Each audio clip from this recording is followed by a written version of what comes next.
Hello and welcome to our next video in our Greek and Roman mythology series. In this video, we are going to talk about the goddess of love, Aphrodite, or Venus as she's called in Roman mythology. And then we will talk about the male counterpart of Aphrodite called Eros or Cupid. We will try to talk about some of the interesting stories which happen to these these deities, and of course, we will focus on how love is represented in Greek and Roman mythology. So let's start by talking about the stories which portray the birth of Aphrodite. There are two very distinct traditions when it comes to the story of her birth.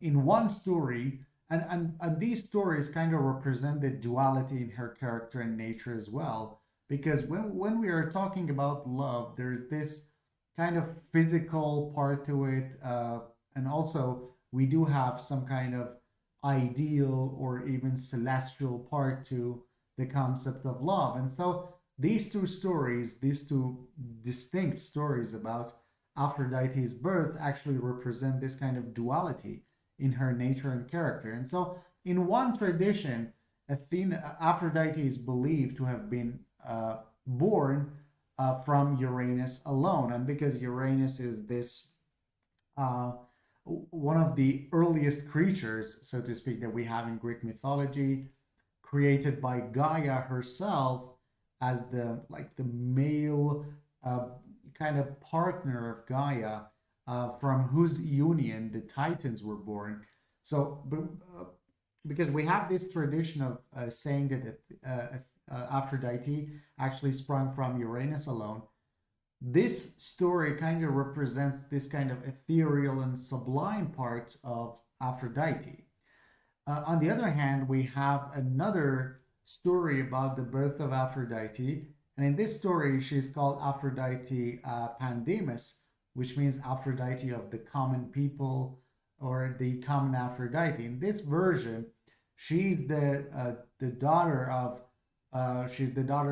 Zeus and Dione, or Dione, and this part of the story of her birth kind of represents the physical aspects of love, because she's the daughter of a union between Zeus and a woman. So Aphrodite is represented in so many different books. In particular, we have her and the concept of love in general in Plato's Symposium, in which different characters, including Socrates, talk about the definition of love and different stages of love. Now, I have included the excerpts from Plato's Symposium, which I will let you read on your own, and then I will tell you a summary of it. But then you have the text in the presentation, and you can pause the video and read the full text of the conversation between Socrates and the other people who are present in this kind of roundtable discussion about the status and the meaning of love. So we will get to that in a few minutes. Aphrodite Urania, let's talk about this kind of duality just for a few more minutes. So we have this duality in the nature of Aphrodite, the physical aspect of love and the ethereal aspect of love. And she has different names for these different aspects of hers. So Aphrodite Urania, who's the in Aphrodite Urania is the Aphrodite sprung from Uranus. And so she's believed to be the stronger of the two versions. She's also believed to be the more intelligent version, and of course the more spiritual version. Whereas Aphrodite Pandemis is, because she's born of both sexes, she represents the more base kind of love, and she's also associated in this version with physical attraction and physical satisfaction. And it is imperative for us to actually know the difference between these two Aphrodites, but it is also important to keep in mind that the first version, the celestial, the ethereal goddess, actually became the more powerful of the two, and the dominant tradition in Greek mythology, and of course became a central figure in Greek philosophy and religion. well, whereas of course, like the second, the more common, the physical version of it uh, is of course also important, especially when it comes to the idea of procreation, which is also another idea discussed in Plato's Symposium, because for them, the first step of love is of course to procreate and to reproduce the kind of beauty to which you are attracted. And then after the physical attraction is over, we can actually talk about this kind of ethereal love. But of course, this distinction is present in Greek mythology, and a lot of people call this kind of distinction the difference between sacred love and of course profane love, the ethereal love, and of course the physical attraction. And so this is one of the most uh, important and one of the oldest kinds of distinctions and archetypes in Western civilization, so to speak. Let's talk about Aphrodite a little more. You know, Aphrodite is the goddess of beauty, love, and marriage. And this kind idea of sacred love and profane love is also represented in the fact that she's also somehow the patron of prostitutes in certain cities in Greece. Now, there are different traditions when it comes to Aphrodite, and it completely depends on which cities in Greece we are talking about. If we are talking about port cities, she is believed to be the patron or the protectress of the harlots and the prostitutes. And a lot of people, you know, historically speaking, say that a lot of temple harlots were kept in her honor. But of course, the evidence is far and few between. Now, but in Athens, in other cities, including Athens, she kind of represents the more respectable form of love, which is represented, traditionally speaking, in the form of marriage and, of course, married love. So there is this kind of, you know, sacred and profane love, prostitution, and marriage also present and also related to the idea of Aphrodite. One of the most important stories when it comes to the character of Aphrodite is, of course, the story of Pygmalion. Now, you might be familiar with other works of literature which refer to this story. In particular, of course, what comes to mind is George Bernard Shaw's play, Pygmalion. And so we're going to talk about this story, which is related to Aphrodite, of course. And then later on, if you ever read George Bernard Shaw's play, you know what the mythological background of the story is. You know, many stories try to portray the power of Aphrodite, but none really captures the essence and the enormity of it than the story of Pygmalion. And we have this story by Ovid, who tells us, of course, this story, but, you know, she calls Aphrodite Venus because that's the Roman version of it. What happens in the story is that Aphrodite or Venus is enraged with the women of Cyprus because they deny her divinity. And so she becomes extremely angry with them, and the goddess actually turns them into the first women prostitutes ever. They lose all their sense of shame, and then, of course, they try to, uh, continue their prostitution, which makes it easier for Aphrodite to actually, turn them into a stone later on. Anyway, Ovid goes on and tells us the story of Pygmalion in her book Metamorphoses, and we are actually going to read this story because it is beautiful. This is the part where we read the original text by Ovid, but when it comes to Plato's Symposium, I'm just going to like quickly skip over it because it's just too long.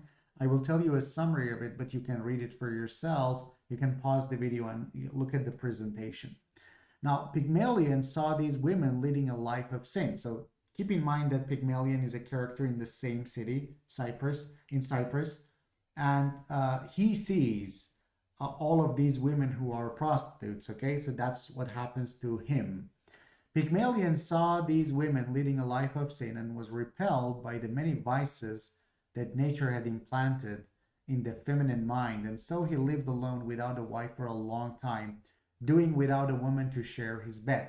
Meanwhile, what happens is that he fashions, quite happily, a statue of ivory, white as snow, and gave it a beauty surpassing that of any woman born. And he fell in love with what he had made. So that's the story. Pygmalion creates a kind of a statue and then falls in love with the statue. It looked like a real maiden who you would believe was alive and willing to move, had not modesty prevented her. To such an extent, art concealed art. Pygmalion wondered at the body he had fashioned, and the flames of passion burned in his breast. He often ran his hands over his creation to test whether it was real flesh and blood or ivory, and he would not go so far as to admit that it was ivory. He gave it kisses and thought that they were returned. He spoke to it and held it and believed that his fingers sank into the limbs that he touched, and was afraid that a bruise might appear as he pressed her close. Sometimes he enticed her with blandishments. At other times he brought her gifts that please a girl, shells and smooth pebbles, little birds, flowers of 1,000 colors, lilies, painted balls, and drops of amber, and tears wept by Phaethon's sisters who had been changed into trees. He also clothed her limbs with garments, put rings on her fingers, draped long necklaces around her neck, dangled jewelry from her ears, hung adornments on her breasts. All was becoming, but she looked no less beautiful naked. He placed her on the bed with coverts dyed in Tyrian purple and laid her down to rest her head on soft pillows of feathers as if she could feel them. The most celebrated feast day of Venus in the whole of Cyprus arrived. Heifers, their crooked horns adorned with gold, were slaughtered by the blow of the axe on their snowy necks, and incense smoked. When he had made his offering at the altar, Pygmalion stood and timidly prayed, "If you gods are able to grant everything I desire for my wife." He did not dare to say, "My ivory maiden." Golden Venus herself was present at her festival and understood what his prayers meant. As an omen of her kindly will, a tongue of flame burned bright and flared up in the air. When he returned home, Pygmalion grasped the image of his girl and lay beside her on the bed and showered her with kisses. She seemed to be warm. He touched her with his lips again and felt her breasts with his hands. At his touch, the ivory grew soft, and its rigidity gave way to the pressures of his fingers. It yielded, just as I'm so sorry. My mouth is running dry. Hymeton wax, when melted in the sun, is fashioned into many shapes by the working of the hands and made pliable. He is stunned but dubious of his joy and fearful his wrong. In his love he touches this answer to his prayers. It was a body. The veins throbbed as he felt them with his thumb. Then in truth Pygmalion was full of prayers in which he gave thanks to Venus. At last he presses his lips on lips that are real, and the maiden feels the kisses she is given, and as she raises her eyes to meet his, she sees both her lover and the sky. The goddess is present at the marriage she has made, and now when the crescent moon had become full 9 times, Pygmalion's wife gave birth to Paphos, and from him the palace got its name. And this is a picture for Pygmalion and the beautiful statue that he created. Another story related to Aphrodite is, of course, the story of Venus and Adonis, as it is commonly known, or the story of Aphrodite and Adonis. And this is the story in which, again, Ovid has the upper hand in telling us what actually happened. So we're going to actually read Adonis's story as well, because it is also fascinating. Now, Paphos, as we said, who was the son of Pygmalion, had a son himself called Cinyras. Mira, the daughter of Cinyras, fell desperately in love with her own father.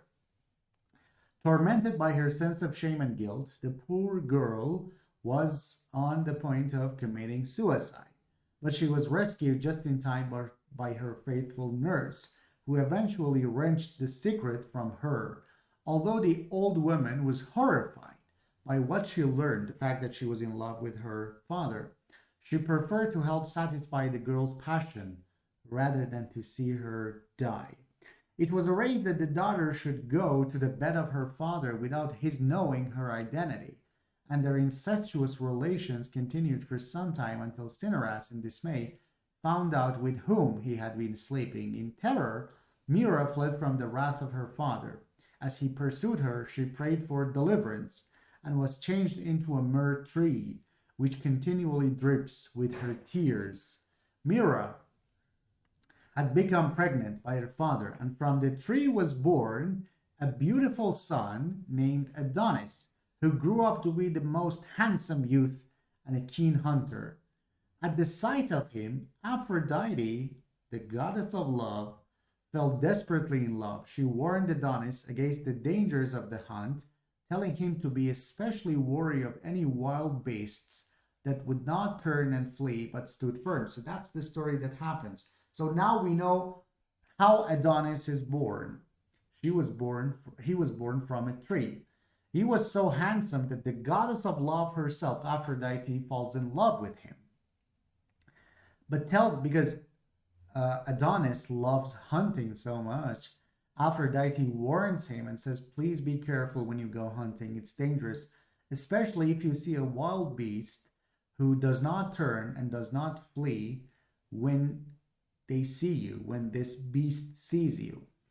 Now, Ovid's story continues like this. These were the warnings of Venus, Aphrodite, and she rode away through the air in her chariot, yoked with swans. But Adonis's courageous nature stood in the way of her admonitions. By chance, his dog followed the clear tracks of a wild boar and frightened it from its hiding place. As it was ready to come out of the woods, the son of Cinyras hit a glancing blow on its side. With its crooked snout, the savage beast immediately dislodged the blood-stained spear and made for the frightened youth as he fled for safety. So the boar was not frightened easily, and he attacked. The boar attacked Adonis.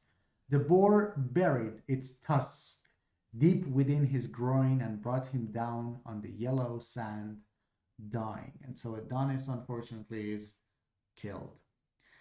As Venus was being borne through the air in her light chariot on the wings of swans, she had not yet reached Cyprus.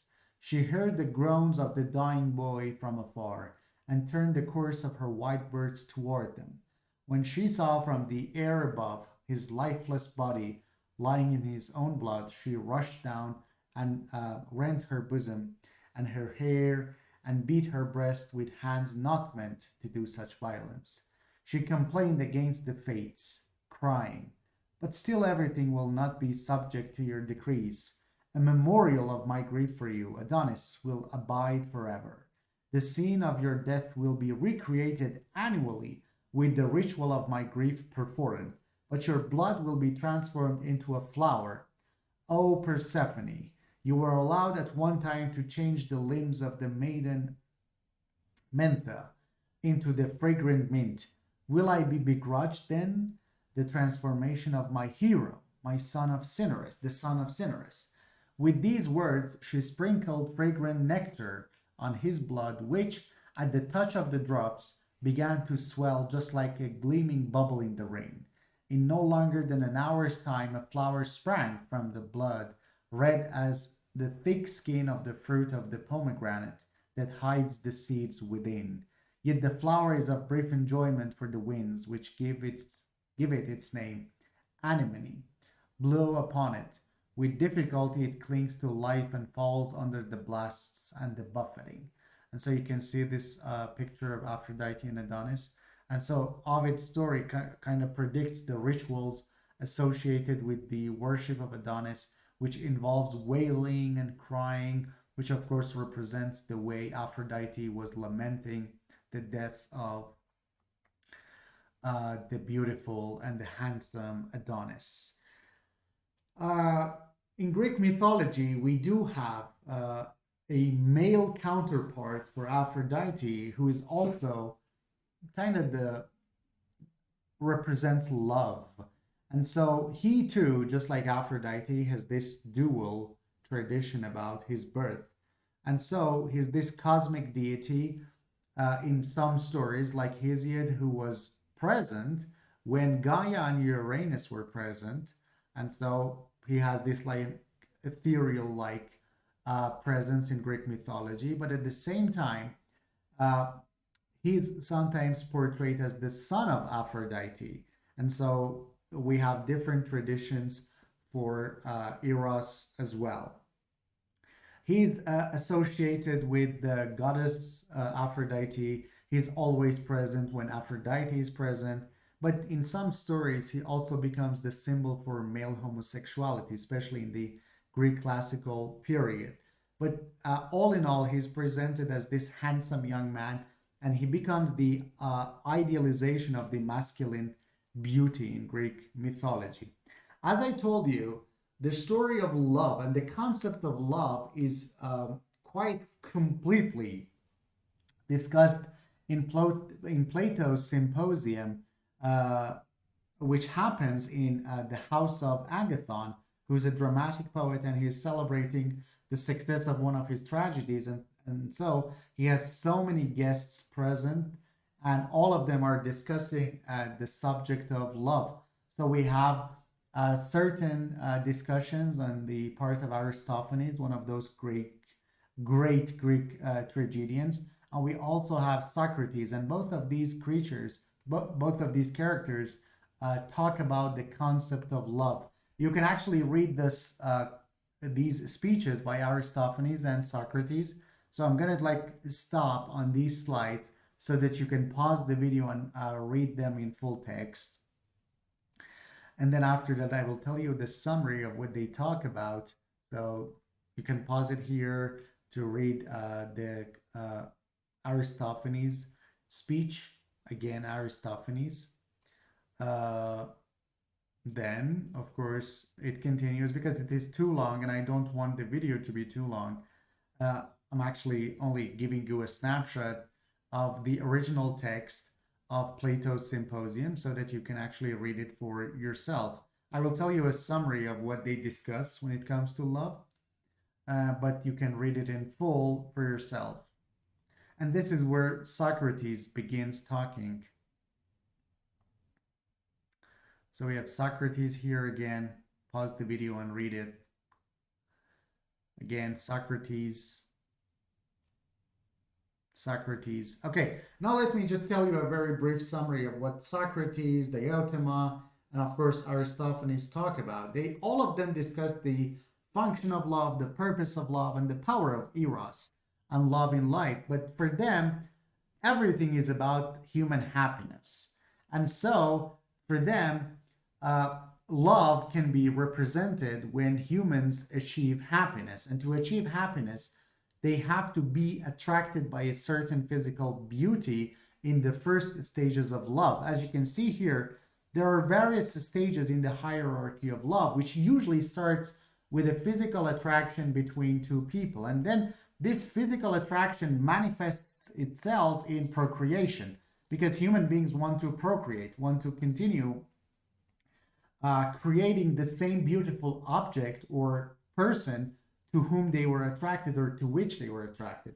And so procreation is this embodiment of humans' desire to kind of create love again and again and again. And so these three famous people in Plato's Symposium discuss the issue of love by talking about different stages of it. And they say that like the lowest form of it is this like kind of animalistic attraction to another person, and the idea of procreation, of course, which is present. But then later on, after this kind of physical attraction is over, it transcends into a higher level of love, which is ethereal, of course, and it is quite timeless. So they talk about different aspects of love, of course, and beauty. And then finally, they say that at the like final stages of love, after the physical attraction is over and has waned, we have this love of eternal beauty, eternal goodness and wisdom. And that is the kind of love which inspires philosophers, to pursue philosophy, and they are more interested in this aspect of course, love. But let's talk about one of the famous stories, which is related to the character of Eros. Now, and this is a very famous story, like the story of Pygmalion and Adonis. For Aphrodite, something happens to Eros or Cupid in the Roman version, which is of great significance for us. And of course, it is a very fascinating story. And if you ever read Eros anywhere else, this is the story which will probably have some sort of relationship to other books, and other books might actually refer to this story of Eros. That's the story of a person, of a beautiful woman called Psyche. Now, as I told you, Eros has kind of this dual nature in himself, just like Aphrodite, but and he's represented in different shapes and forms in Greek and Roman mythology. For example, we said that he's usually portrayed as this young, beautiful, masculine creature who attends Aphrodite, the goddess of love. He's also an independent person, but at times he's also represented as Cupid, who's this like chubby, mischievous little darling who has like arrows of love, which he shoots, and the wound inflicted upon the receiver of the arrow creates love, of course, in their heart. And this is like the picture of the arrow of love, which we have like in so many different cultures. This is where that image comes from in the story of Cupid. Now, we want to talk about the relationship between Cupid and Psyche. Psyche was the youngest of three daughters, and she was the most beautiful. She was the most beautiful of these daughters. Now, in this city, she's like the most beautiful girl in the city where she lives. And Venus or Aphrodite becomes extremely jealous that a lot of people mistake Psyche for Venus herself. And a lot of people say that this is Venus incarnated. And this actually infuriates Venus. And that's why Venus orders her son, Cupid, to make Psyche, this most beautiful girls of all, to fall in love with the most terrible of mankind. Now, when Cupid goes on this mission to make Psyche fall in love with the ugliest man there, he himself falls in love with Psyche. And so he's kind of tormented because he doesn't want to betray his mom, but at the same time, he knows that he shouldn't disobey. And so, disobey his mom. And so he consults Apollo. Apollo says that, the only thing you can do, you can't really do anything about it, but the only way you can do, and probably Apollo is testing his faith to see how much in love Cupid is. And so Apollo tells Cupid that the only thing that you can do is to take Psyche on top of a mountain and just place her there like a corpse so that she can be wed to a terrifying serpent.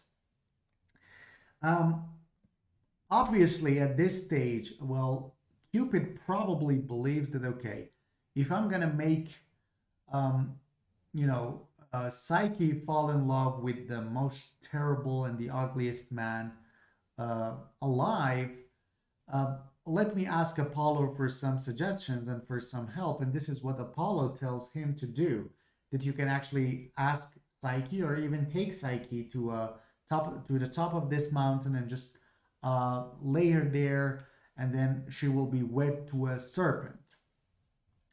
But then deep down, because Cupid is in love with Psyche, probably Apollo sees that and has some plans for Cupid. And so Cupid encourages Psyche to do this, and then Psyche goes to the top of the mountain and then lies on the ground waiting for her terrible fate. Psyche falls into a deep sleep, and then a gentle breeze comes and takes her to a beautiful valley. Now, when she wakes up, she believes that, she has married a serpent. Her husband is probably like the ugliest creature ever created. And so she's taken to a castle suddenly, which is quite glamorous and which is quite magnificent. And she waits there to see what kind of fate awaits her. At night, um, she is visited by an unknown or anonymous groom, but she cannot see the groom. And so they make love. And then this kind of love making continues for a long while. She cannot see the husband. That's the rule. But she misses her sisters because, as we said, she has some sisters. And so she begs. She begs her husband to allow her to visit her sisters. Of course, the husband, the anonymous husband, finally gives in and allows her to visit her sisters. But he warns her that your sisters are jealous and they will do something to you. So please be careful.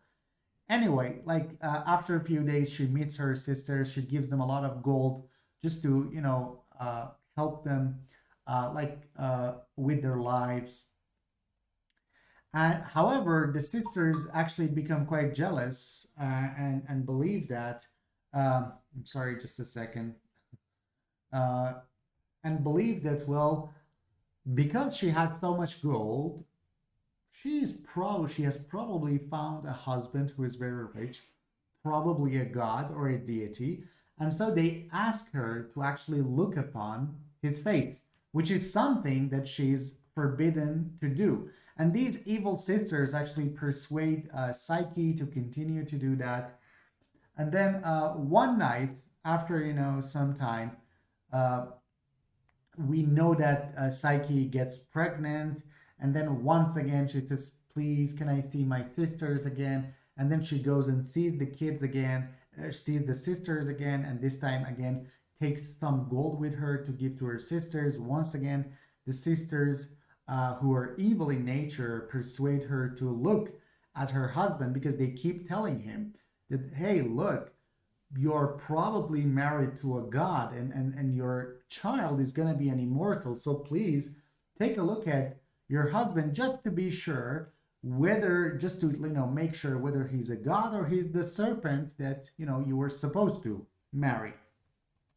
And then finally one night she can take it no longer, and then kind of when her husband is sleeping, she looks at the husband and she cannot control herself when she sees the beauty of Cupid. And so finally, Cupid, it is revealed to us that it was Cupid all along, and she had unknowingly had married Cupid. And that's basically what happens. But then suddenly Cupid wakes up and is enraged that Psyche has not been able to keep her promise of not looking at her. Uh, Cupid flies away because don't forget he has all of those beautiful wings. He flies away, but before moving away, he sits on a cypress tree and then tries to kind of berate Psyche for not having followed what he had told her. The story goes on. She's punished by Venus when Venus realizes what her son has done, that instead of making Psyche fall in love with the ugliest of men, uh, he has fallen in love with Psyche, and he has even gone out of his way to marry her and even impregnate her. So Venus is extremely angry. And so she talks with Jupiter to kind of punish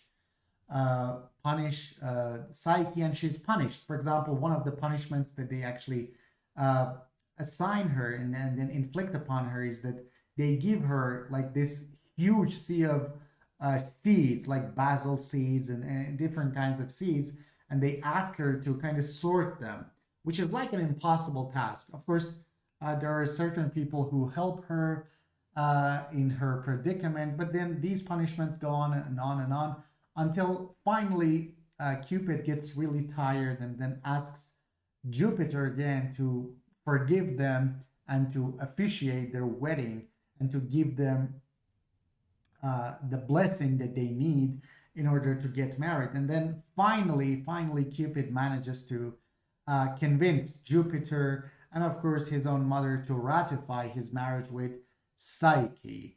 And then since then, Psyche is turned into an immortal, so that she can marry officially, can marry Cupid, and that kind of appeases Venus in some way. And so that's basically the story of Cupid and Psyche, which of course is important for us to know. And this brings this session to an end. Thank you very much for watching the video. It was sort of a summary and a highlight of the most important stories associated with the goddess of love, Aphrodite, and of course the male counterpart for Aphrodite called Eros. I really hope that you enjoyed watching the videos. Don't forget to read all of those full text parts taken from Plato's Symposium, and I'll see you next week with another video about another god in Greek mythology. We will probably talk about Artemis, who was another virgin goddess, and just like Athena. And so we will talk about kind of the differences and similarities between them. Once again, thank you very much for watching the video and see you next week. Thanks.